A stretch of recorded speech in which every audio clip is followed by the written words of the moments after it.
Kami senang karena punya Tuhan yang selalu peduli dengan kami, Tuhan yang sabar, Tuhan yang menerima, mengasihi kami tanpa syarat. Melewati kejatuhan, kegagalan, kami masih ada di sini berdiri memuji menyembah Tuhan. Terima kasih untuk kasih-Mu. Kami mau dengar isi hati Tuhan yang membuat kami bisa menjalani hidup kami. Di dalam nama Tuhan Yesus. Amin.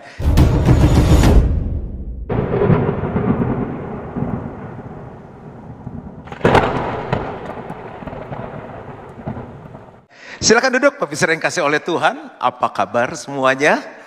Berapa banyak yang siap untuk belajar firman Tuhan? Nah, saya mau tanya dulu nih, siapa yang pengen hidupnya lebih baik dari sekarang? Aduh, Bapak semangat sekali ya, nanti dapat sepeda. Sama, saya juga pengen hidupnya lebih baik. Nah, kira-kira gimana caranya supaya hidup kita bisa lebih baik? Boleh? Bebas? Ada ide? Bagaimana caranya supaya hidup kita bisa lebih baik? Belajar. Pasti berdoa nih jawaban berikut nih. Silakan grup sini. No comment. Yang grup kanan. Olahraga. Makan sehat. Ya, kita ngobrol di sini aja ya, kalau enggak lamaan. Oke. Nah, jadi ternyata hidup yang lebih baik dimulai dari pikiran yang lebih baik. Perubahan hidup bisa terjadi kalau pikirannya dirubah. Ini Bapak Ibu Saudara sih sudah hafal di luar kepala nih. Kita hidup, anggap aja nih Juan Mogi terdiri dari apa aja? Sama-sama yuk. Roh, jiwa, tubuh. Ya kan? Jiwa terdiri dari pikiran, perasaan, dan kehendak. Ini saya singkat aja ya. Jadi selalu kita menunjuknya ke kehidupan tubuh. Keluarga lebih baik, ekonomi lebih baik, kesehatan yang lebih baik. Tahukah Bapak Ibu, segala sesuatu yang terjadi dari tubuh, dalam tubuh dimulai dari pikiran kita. Jadi kalau pikirannya baik, tubuhnya baik. Nah, pikiran mempengaruhi perasaan. Perasaan mempengaruhi kehendak kita. Kita kesel, aduh saya tusuk juga dia. Kita lagi sayang sama dia, aduh dia baik sekali, saya kirimin makanan deh. Nah, jadi ternyata jiwa menguasai tubuh. Tapi ada yang lebih tinggi lagi, namanya roh. Makanya kalau rohani kita dibangun, tambah dekat sama Tuhan, tambah kuat. Ininya dibangun, jiwanya juga tambah kuat. Tambah dekat sama Tuhan. Nah, roh dan jiwa yang kuat akan mempengaruhi kehidupan tubuh. Jadi kalau tubuhnya mau berubah, hidup kita mau lebih baik, itu dipengaruhi oleh jiwa yang lebih baik. Cara berpikirnya harus dirubah, tubuhnya berubah. Nah, cara berpikir kita nggak akan bisa berubah kalau roh Tuhan tidak tinggal dalam hidup kita dan bekerja dalam hidup kita. Nah, kurang lebih seperti itu. Jadi bulan ini temanya adalah mind transformation. Pikiran yang diubahkan. Pikiran yang diubahkan dimulai dari pikiran yang diperbaharui terus menerus. Karena pikirannya diperbaharui, pikirannya berubah, hidupnya berubah. Kurang lebih seperti itu. Yuk kita baca ayatnya. Oh iya lupa judul khotbahnya Renewed Mind Transform Life. Indonesianya gini, pikiran yang diperbaharui terus akan menyebabkan hidup yang bertransformasi atau berubah. Nah, saya akan khotbah seri, saya bahas dulu yang pertama. Roma 12 ayat 2. Mari baca dengan semangat bersama-sama. 2, 3. Janganlah kamu menjadi serupa dengan dunia ini, tetapi berubahlah oleh pembaharuan budimu, sehingga kamu dapat membedakan manakah kehendak Allah, apa yang baik, yang berkenan kepada Allah, dan yang sempurna. Kita kupas satu-satu. Berubahlah. Ini bahasa aslinya adalah metamorphuste. Ya, nggak usah dihafalin. Itu diubah secara menyeluruh dari dalam, bukan dari luar. Kenapa seringkali kita putus asa? Udahlah, gini aja deh, udah nggak usah berubah-berubah. Karena perubahan dari luar. Orang tua kemarin anak-anak, ayo kamu yang taat, ayo kamu yang rajin, ayo cinta Tuhan. Istri bilang sama suaminya, kamu yang sayang dong, lebih sayang sama aku. Suami bilang sama istri, kamu tunduk dong. Itu semua dari luar. Nah, tapi kalau metamorfuste ini diubah secara menyeluruh, bulat, total, dari dalam keluar. Gambarnya seperti apa? Dari ulat ke kupu-kupu. Nggak bisa balik lagi ke ulat. Emang udah baik, kita udah sejati. 1, 2, 3. Nah, kalau cuma karena 1, 2, 3 yes, 1, 2, 3 yes dari men's camp itu, cuma dengar khotbah, tapi Roh Kudus nggak kerja dari dalam, itu cuma sifatnya khotbah. Pulang men's camp dia lupa. Makanya kita berdoa setiap kali kebaktian, Roh Kudus rubah aku dari dalam, metamorfosa, dari ulat ke kupu-kupu. Dia nggak bisa balik lagi, iseng aja jadi ulat, nggak bisa, sudah jadi kupu-kupu. Oleh kuasa Roh Kudus. Nah, itu kata berubahlah. Lanjut ya. Lalu berubahlah oleh pembaharuan budi. Itu dari bahasa aslinya apa? Anagenosis. Diperbarui total secara kualitas. Jadi cara berpikir dan memahaminya itu diperbarui oleh Roh Kudus. Tiba-tiba kita bilang ini, kok dia beda sekarang ya. Nah, begitu cara berpikirnya berubah, hidupnya pasti berubah. Kalau orang hidupnya belum berubah-berubah, pasti pikirannya belum berubah. Gitu aja gampangnya. Lalu dikatakan jangan menjadi serupa dengan dunia ini. Nah, jangan menjadi serupa itu dari asal kata gini. Sisismeiseste. Susah ya, nggak usah dihafalin.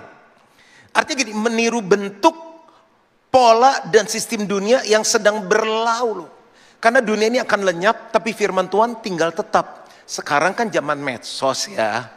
Banyak artikel bagus kan, artikel kesehatan, artikel rumah tangga, cara menaklukkan suami. Kita begitu bagus langsung forward, teruskan ke grup keluarga, grup gereja, grup pedal. Kita teruskan semuanya. Orang bilang bagus, kasih jempol. Kita nggak tahu yang nulis itu siapa. Dasarnya firman Tuhan bukan bagus menurut kita. Akhirnya kita tiru itu. Ini semua contoh dari kebaktian yang lain. Nah, Alkitab bilang jangan, kalau hidup mau berubah, jangan tiru pola dunia. Dunia yang harus belajar dari kita. Supaya kamu bisa membedakan manakah kehendak Allah, apa yang baik. Nah, tadi saya tanya, siapa yang hidupnya mau lebih baik? Semua angkat tangan, itu level 1 aja. Baik itu dari kata agathos, jadi secara moral benar. Moral tuh etika, etis. Nggak usah anak Tuhan, nggak usah Kristen, semua agama mengajarkan yang baik. Setiap orang tua mengajarkan yang baik. Contoh, misalnya mengampuni. Aduh, aku kesel nih sama kakak, udah ampuni kakak. Aduh, aku kesel nih sama adek, udah ampuni adek. Aku kesel nih sama mertua, ampuni mertua. Itu kan semua orang mengajarkan baik gak? Baik. Yalah, daripada sakit, daripada kita kesel terus kita ngampuni. Itu baik secara moral, itu level 1. Tapi kalau perubahan pikirannya terus menerus kita naik level, jadi berkenan. Berkenan dari kata uarestos, artinya gini, menyenangkan Tuhan. Kita berubah bukan karena takut akibatnya, bukan karena moral, tapi kita melakukan itu karena pengen nyenengin Tuhan, gitu loh. Saya kasih contoh, misalnya memberi. Ada orang memberi, ada orang susah yuk kita patungan-patungan. Gua nggak ada, pelit lu. Gitu ya, nggak enak deh, yang lain memberi, gua memberi. Karena nggak enak, dia memberi. Tapi yang Tuhan mau lagi nih, memberi dengan sukacita dan kerelaan di hati. Itu level lebih tinggi. Itu berkenan. Ibu-ibu suka tunduk sama suami karena kesel atau benar-benar karena pengen nyenengin Tuhan? Bu, kalimat tanya tuh. Pak, hidup kudus karena takut hukuman atau karena pengen nyenengin Tuhan? Pak, jawablah Pak. Oh nggak bisa ya, lagi mikir. Oke, semua lagi pikirannya berubah jadi nggak bisa jawab. Nah, kalau kita lakukan semua karena ingin bikin Tuhan senang, itu udah level lebih tinggi. Nah, kalau Gilgal nih kelas yang ketiga nih. Saya ulangi sekali lagi kalimat ini. Kalau Gilgal kelas yang ini nih. Sempurna. Dari bahasa aslinya telios. Jadi membawa kepada kedewasaan kehidupan kita secara pribadi, rohani, dan iman. Contohnya gini nih. Firman Tuhan suruh kita melakukan sesuatu. Aduh, susah banget tunduk sama suami modelnya kayak gini. Aduh, susah banget mesti berkorban. Aduh, mesti melayani lagi. Sulit, tapi kita mau melakukan karena kita cinta Tuhan dan kita jalani. Disitulah terjadi proses pembentukan. Iman kita bertumbuh, karakter kita bertumbuh. Itu level yang paling tinggi. Nah, tadi saya mau tanya lagi nih, siapa yang ingin hidupnya berubah ke arah lebih baik? Yang hidupnya pengen ke level berkenan? Agak kurang dikit. Ya, oh yang ini nih, yang mau ke levelnya sempurna. Benar kan tebakan saya. Tepuk tangan dulu dong untuk kita yang luar biasa. Jadi sekarang baca Roma 12 ayat 2 udah lebih ngerti ya. Nah ini quote nih. Perubahan hidup dimulai dari perubahan pikiran. Yaitu pikiran untuk hidup dalam kehendak Allah. Dan bukan menurut opini umum atau dorongan emosi. Kebanyakan kita ambil keputusan sekarang gitu. Ini baju bagus nggak ya? Guys, gimana bagus? Keren banget bro, lu kelihatan kurus. Oh pakai. Begitu pulang istri bilang, hah? Beli di mana tuh baju katanya? Jelek banget. Opini. Dorongan emosi. Tapi sekarang kita mau hidup karena kehendak Tuhan. Nah, kalau pikiran kita diperbaharui terus, ini menolong kita melakukan 3 hal. Yang pertama, mengenali kehendak Allah. Yang kedua, kita bisa nguji kehendak Allah. Yang ketiga, menghidupi kehendak Allah. Dulu kita pikir gini ya, nikah ya. Nikah kan baik ya, daripada sendirian, daripada kumpul kebo, mending nikah. Yang mana yang ganteng ya, yang mana yang cantik ya, yang mana yang pinter ya, yang mana yang bobot bibitnya bagus ya, yang mana yang kaya, yang mana yang sukses ya. Itu level baik. Tapi setelah pikirnya diperbaharui, oh ternyata ganteng cantik gak cukup, sukses gak cukup, kaya gak cukup. Dia cinta Tuhan gak ya? Karakternya gimana? Nah orang kalau pikirnya diperbaharui dalam segala hal, dia bisa mengenali kehendak Tuhan. Dia bisa nguji kehendak Tuhan. Bayangin udah dikejar-kejar terus. Ayo suka gak sama aku? Dia bilang, maaf ya saya doa dulu kelas itu. Sampai dia bisa menghidupi kehendak Allah. Ditawarin bisnis, yang satu untungnya 50 miliar, satu 500 miliar, satu 5 triliun. Gas! Itu dong 5 triliun, gas! Kita enggak Tuhan, enggak semua berkat datangnya dari Tuhan. Aku mau kenali dulu kehendak Tuhan. Aku mau nguji yang mana nih dari Tuhan, baru ambil keputusan. Ini tepuk tangan setuju atau gimana nih, enggak ada amin ya nih. Nah, saya kasih contoh pikiran dunia ya. Banyak, saya ambil 4 aja. Ego. Kalau orang egois, jangan ditengking. Pikirannya perlu dirubah. Mau menang sendiri. Di keluarga mau menang sendiri. Di kantor mau menang sendiri. Di gereja mau menang sendiri. Lalu apa? Hedonisme. Ini yang saya mau bahas tuntas di hari ini nih. Kita sering kali ya lihat orang flexing. Ih hedon, hedon. Pakai tas baru. Ih hedon, hedon. Ganti mobil baru, hedon. Kagak ngerti tuh hedon dari mana. Itu dari 435 sebelum Masehi. Katanya hedon itu punya arti kesenangan. Nanti kita bahas total hari ini. Jadi yang ketiga adalah sombong. Pernah lihat orang sombong gak? Gimana kalau lihat orang sombong? Kita gak bilang pasangan kita gini. Yang lihat tuh orang sombong ya. Duh pengen banget ya kayak dia bisa sombong. Enggak. Kita enak lihat orang sombong. Tuhan aja menentang orang congkak. Jadi kalau orang sombong jangan ditengking. Cara berpikirnya perlu dirubah. Lalu ketakutan. Siapa di sini suka ketakutan? Dikit takut, dikit khawatir. Aduh jangan gini deh, ntar gini deh, ntar begini deh. Tuhan tidak memberikan roh ketakutan, tapi roh yang membangkitkan kasih, kekuatan, dan ketertiban. Takut normal, tapi kalau dikuasai ketakutan, cara berpikirnya mesti dirubah. Air India kecelakaan, jangan naik Air India. Gel turun, anjlok 22 kaki, jangan naik gel. Terus naik apa? Pesawat pribadi juga ada yang jatuh. Tapi pikiran Kristus kasih. Kasih itu murah hati, panjang sabar, tidak cemburu. Keren kan? Ngomong sendiri, jawab sendiri. Kebenaran, jadi suami yang benar, pengusaha yang benar, politician yang benar, pendeta yang benar. Punya pengharapan. Selalu ketemu orang itu punya pengharapan. Doanya belum dijawab. Enggak, saya percaya. Saya percaya. Kenapa? Karena pikirannya sudah diperbaharui. Kan ada orang bawanya putus asa terus. Kerendahan hati. Berkat itu turun ke tempat yang rendah. Banjir turun ke tempat yang rendah. Orang rendah hati itu ciri pikirannya sudah diubahkan. Nah, ambil satu contoh ya, yaitu hedonisme. Kan bicara mengenai mind transformation, apa yang perlu kita rubah? Ini hedon nggak hanya monopoli orang kaya, orang berpangkat, orang hebat, orang tua. Anak muda dari kecil bisa hedon. Kalau cara berpikirnya nggak dirubahkan. Makanya dari kecil, antarlah ke Gilgal Kids. Bawalah ke Gilgal Teens. Bawalah ke Gilgal Youth. Ke Gilgal Uni. Korban. Nggak mau, doakan. Antar supaya cara berpikirnya diubah. Nah, saya bandingkan beberapa pandangan hedonisme dan firman Tuhan. Yang hedon harus ditinggalkan, dibaharui oleh firman Tuhan. Yang pertama, tentang tujuan hidup. Orang kalau nggak punya tujuan hidup yang jelas, hidupnya ngawur. Sama kayak nyetir, kalau tujuannya nggak jelas, nyasar dia. Nah, kalau orang hedon tuh gini. Tujuan hidup adalah kesenangan dan kenikmatan pribadi. Aku mau lakukan apa saja yang aku mau, asal aku senang, asal aku nikmat. Muda kaya raya, tua foya. Muda foya-foya, tua kaya raya, mati masuk surga. Jadi gini, apa yang menyenangkan dianggap baik, penderitaan dianggap buruk dan harus dihindari. Saya kasih contoh ya, orang yang tujuan hidupnya hedon tuh gini nih. Nikah. Akhirnya kita nikah.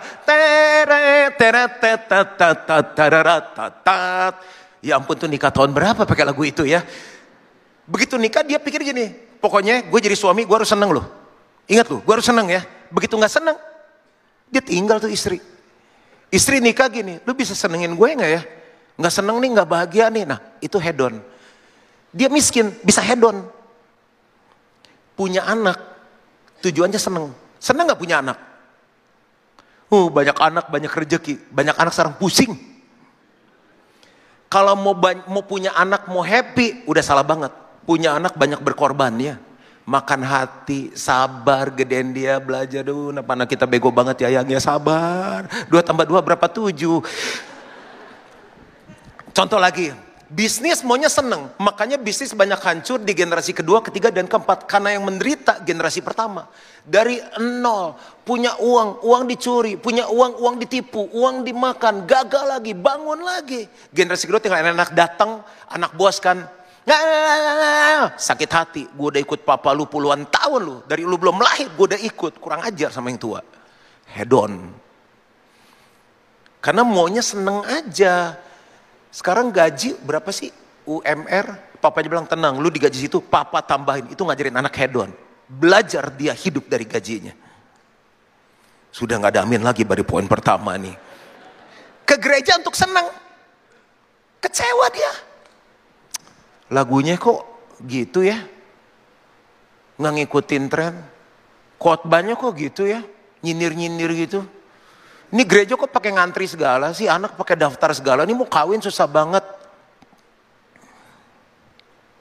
Sekali lagi ini semua contoh di kebaktian lain. Terus oke deh, kita udah sadar mau pelayanan. Pelayanan pengennya seneng.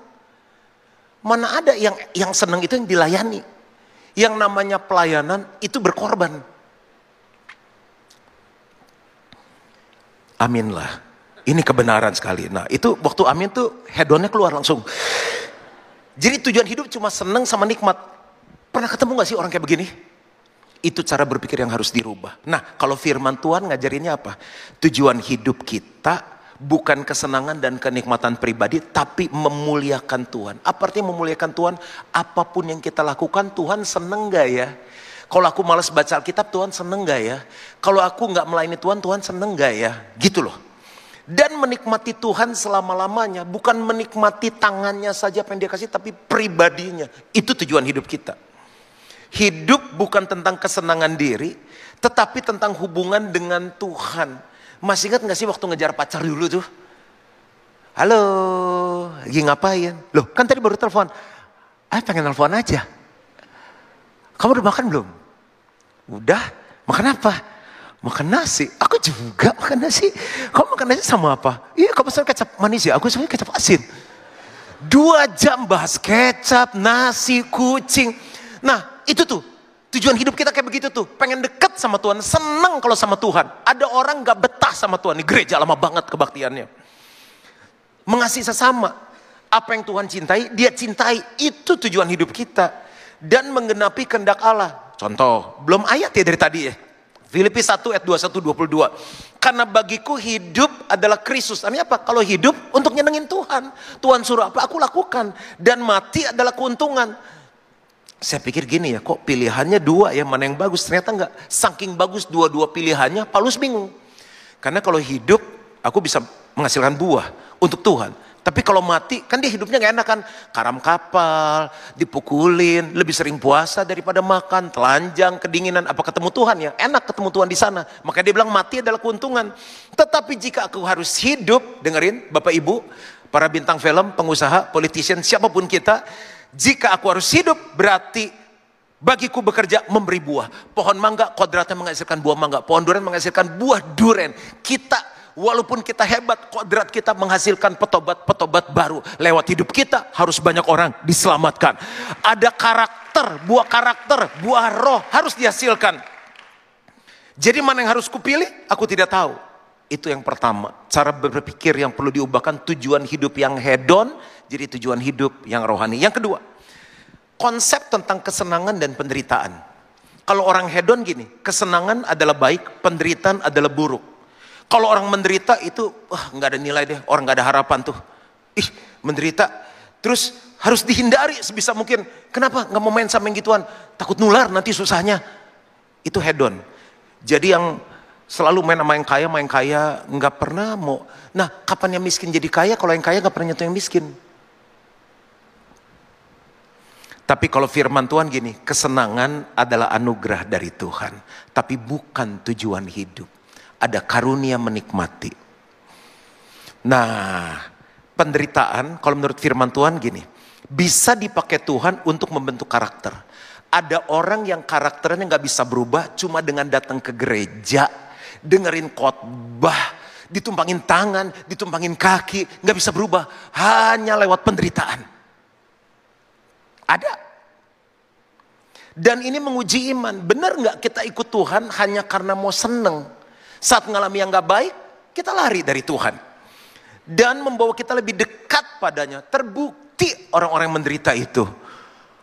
Kok morning with Jesus cuma sebulan 2 kali? Tiap minggu dong. Gitu. Kok kelompok family cell-nya cuma seminggu sekali? Bisa nggak seminggu 3 kali? Rindu banget, yang gak pernah baca Alkitab jadi baca Alkitab, yang gak pernah pujian penyembahan cuma seminggu sekali di hari Minggu, tiap hari nyanyi. Kenapa? Lagi menderita. Bagus penderitaan itu. Juan Mogi, ini kalau gak ngalami penderitaan, kita sekeluarga mungkin jadi Juan Mogi yang sombong. Mungkin ya. Makanya ngerintis gereja ini menderita, gak punya gedung diusir-usir, mau punya anak menderita. Rencana Tuhan ya. Tuhan turut bekerja di dalamnya. Tuhan gak pernah mencobai siapapun. Tapi itu diizinkan terjadi supaya membuat aku ngerti bahwa penderitaan adalah bagian dari pengiringan mengikut Tuhan. Ayat Yakobus 1 ayat 2 sampai 4. Saudara-saudaraku, anggaplah sebagai suatu kebahagiaan apabila kamu jatuh ke dalam berbagai pencobaan. Ingat, ini sikap hati, jangan diekspresikan. Ntar suami kita pulang, aduh mah aku di PHK. Bagus Pak, puji Tuhan. Jangan, sikap hati aja. Sebab kamu tahu bahwa ujian terhadap imanmu itu menghasilkan ketekunan. Pas menderita dia tekun doa, lu tekun ke gereja. Dan biarlah ketekunan itu memperoleh buah yang matang. Supaya kamu menjadi sempurna. Kehendak Allah tadi apa? Baik, berkenan, sempurna. Dan utuh dan tak kekurangan suatu apapun. Kita mau partner bisnis sama jenis orang begini, mantap. Mau cari calon mantu, calon istri, calon suami. Kalau udah levelnya sempurna, mantap. Lagi. Saya terus baca ayat sampai ada amin. Filipi 1 ayat 29, baca sama-sama. 2, 3. Sebab kepada kamu dikaruniakan bukan saja untuk percaya kepada Kristus, melainkan juga untuk apa? Menderita untuk dia. 2 Korintus 4 ayat 17. Sebab penderitaan ringan yang sekarang ini, yang lagi menderita, mengerjakan bagi kami kemuliaan kekal yang melebihi segala-galanya. Perubahan hidup, karakter yang berubah jauh lebih berharga dari uang, dari harta dan lain-lain. Saya ketemu beberapa ibu bilang ini, Pak, suaminya genit kan, playboy, cap tikus. Terus, Pak, saya rela deh, biarin aja biar diambil hartanya sama Tuhan, biar miskin, biar dia kapok. Saya dengerin tuh ibu, Bu, kenapa Pak? Doain Pak. Belagu dia. Bu, bentar Bu ya. Hidup dan mati dikuasai oleh lidah. Siapa suka mengemakannya akan memakan buahnya. Ibu siap? Udah gak pakai tas bagus lagi. Terus ibu beli make up pakai apa kalau semua ibu miskin? Anak-anak sekolah pakai daun bayarnya. Iya juga ya Pak ya. Terus gimana dong? Udah telanjur ngomong. Tarik cabut dalam nama Yesus. Udah emosi, tapi jangan miskin, dibikin miskin suaminya. Gitu. Karena dia pikir gini, suamiku berubah jauh lebih berharga daripada suamiku kaya. Itu jeritan wanita-wanita. Benar nih ada ayatnya. Jauh lebih besar daripada penderitaan kami. Nah, nomor 3. Sampai sini kita belajar sesuatu. Cara berpikir apa yang mesti dirubahkan tentang kebahagiaan sejati. Kalau paham hedon, ngajarin kebahagiaan sejati gini. Didapat dari kepuasan jasmani atau emosional. Yang penting emosi terpenuhi, fisik terpenuhi, gas. Contoh, mengejar kenikmatan instan seperti makanan enak.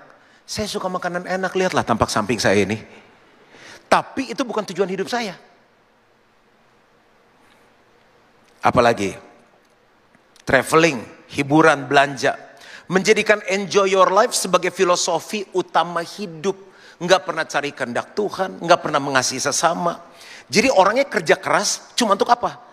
Liburan mewah, makan fine dining, belanja barang branded secara rutin, sampai bingung. Bu, ini ibu mau beli lagi, ibu udah beli 2 loh. Oh sudah beli 2 ya kemarin, ya lupa. Itu nggak salah. Mau traveling, mau fine dining, mau very fine dining. Tapi kalau cuma untuk itu yang dikejar, kita nggak akan ketemu kebahagiaan sejati di satu titik. Satu tempat yang kosong itu cuma hanya bisa diisi oleh tujuannya Tuhan. Nah, coba kita cek nih, Bapak Ibu di sini gaul nggak? Pernah tahu istilah ini nggak? YOLO. Apa itu YOLO? Bukan yang yogurt itu ya. You only live once. Hehe, mabok, gas. Seks belum nikah, gas. Katanya whatever happen in Vegas, leave it in Vegas. Yang terjadi di Vegas, biarlah di Vegas. Itu Vegasnya tinggal diganti tempat aja. Tapi saya mau kasih tahu ya, istilah yang baru. Bapak Ibu udah tahu belum? YODO. You only die once. Setiap kali mau buat A, hidup cuma sekali, gas. Orang yang nggak tahu, kita sikat aja hartanya, kita cia aja dia. You only die once, artinya apa? Mati cuma sekali. Sekali neraka, neraka selamanya. Sekali surga, surga segalanya. Ayo. Yang berikutnya, Bapak Ibu tahu FOMO nggak? Aku tanya, tahu nggak? Apa singkatannya? Fear of missing out. Jadi kalau orang lain gitu, aku juga bisa. Dia udah pacaran, aku juga pacaran. Dia juga bisa pacaran gak siman, aku juga. Pokoknya takut, nggak keren gitu loh. Orang gitu dia harus gitu. Kalau nggak sesuai kehendak Tuhan, ngapain? Nih ya, aku kasih obat pamungkasnya. Kan mau berubah cara berpikir. Jomo. Kan suka-suka aku yang khotbah. Joy of missing out. Artinya apa? Aku tetap bersuka cita walaupun aku nggak kayak mereka gaya hidupnya. Aku nggak seks bebas, aku jaga kekudusan, tapi aku tetap bersuka cita. Nah itu cara berpikir diperbaharui. Coba bilang sama-sama, Yodo, Jomo. Tolong bantu diviralkan. Nah sekarang kalau pandangan firman Tuhan gimana nih? Penderitaan dan kebahagiaan. Kebahagiaan sejati di Alkitab tuh joy, sukacita. Didapat dari hubungan intim dengan Tuhan dan bukan dari hal-hal duniawi. Kok pastor tahu? Aku kan nggak muda-muda banget, udah 52. Dan saya ketemu orang, itu banyak banget dari pertama melayani. Yang datang ke saya, orang hebat, dari orang susah tentunya juga. Saya bilang kurang apa ya, suaminya ganteng, istrinya cantik. Punya uang cash ratusan miliar loh. Nggak bahagia hidupnya. Sampai sekarang tiap hari kerja baca Alkitab. Tadi pagi saya beri WhatsApp sharing. Pastor aku dapat ini. Bagus saya bilang. Artinya apa pastor? Oh gue pikir lu dapat dari Tuhan udah ngerti. Ya pagi jam 5 saya belajar WhatsApp. Senengnya saat teduh sekarang. Sukses secara dunia. Tapi kosong. Cara berpikirnya harus diperbaharui. Terakhir. Oh ayat dulu ya. Mazmur Filipi 4 ayat 4, bersukacitalah senantiasa dalam Tuhan. Sekali lagi ku katakan, bersukacitalah. Bukan di dalam traveling, nggak salah lu traveling. Di dalam makanan enak, di dalam shopping. Nggak salah shopping, nggak salah makan, tapi jangan itu jadi fokus utama. Kosong hidupmu. Mazmur 16 ayat 11, engkau memberitahukan kepadaku jalan kehidupan. Di hadapanmu ada sukacita berlimpah-limpah. Bukan di hadapan mall, bukan di hadapan sale, bukan di hadapan fine dining, tapi di hadapan Tuhan. Di tangan kananmu ada nikmat senantiasa. Sukacita, nikmat. Nggak ada amin. Ini hedon kue tiaw jenis apa, pastor? Yaitu berubah cara berpikir. Yang keempat terakhir, tentang nilai moral. Moral itu artinya etika. Hedonisme berpikir gini, moralitas adalah sesuatu yang relatif. Bisa salah, bisa benar. Jika menyenangkan dianggap benar, tergantung individu yang bersangkutan. Bro, zaman gini mana ada orang bisnis nggak bohong, nggak bisa kaya. Dibenarkan sama dia. Aduh, siapa sih sekarang suami yang setia, yang nggak jajan di luar, dianggap bener. Moralitas sudah gak ada standar. Saya kasih contoh sebelum saya selesai. Tapi kalau firman Tuhan bilang ini, moralitas ditentukan oleh kebenaran firman Tuhan. Ya di atas ya, tidak di atas tidak. Bukan ditentukan oleh rasa nikmat, tetapi ketaatan kepada firman Tuhan. Kalau kita gak bisa taat sama yang kelihatan, bagaimana kita bisa taat sama Tuhan yang tidak kelihatan? Makanya hidupmu gak pernah berubah, karena cara berpikirnya gak pernah berubah. Kemarin saya beli roti. Roti itu biasa ngantri, kali ini sepi dan ada stok. Bungkus 2. Udah jalan, kenapa gak beli kopi ya? Kan roti manis sama kopi kan enak. Habis makan siang sama istri anak saya di mall, saya bilang, Cak, temenin Dedi yuk beli kopi. Saya belilah black coffee panas-panas. Pas saya lagi mau bayar, ada tulisan, dilarang membawa makanan dan minuman dari luar. Tujuan saya kan mengawinkan kopi itu dengan roti yang sulit itu. Saya bilang, saya udah beli kopi. Orang antri nih ke satu kafe. Duduk anak saya, baru mau buka roti. Dad, emang boleh ya makanan dari luar dimakan di kafe? Di hati gue, siapa sih yang ngajarin nih anak? Oh iya ya, Cak, pelan udah tahu. Lihat, cara berpikir pendeta pun perlu diperbarui. Kecil, ya tergantung siapa, kan bisa. Sep. Tuhan bilang enak. Pas dia Ica ngomong gitu, oke Cak, kita keluar deh. Kemana dia? Tempat umum. Nyari tempat duduk penuh. 01.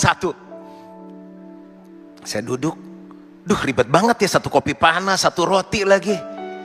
Tapi demi pikiran yang diubahkan, cuil roti 1. Dad, ngapain sih naik bangun? Iya, saya bilang susah. 1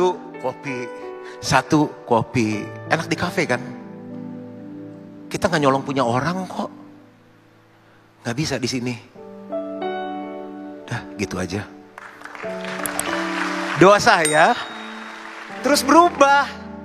Kalau pikirannya berubah, hidupnya pasti berubah. Tuhan memberkati. Yuk, bangkit diri sama-sama.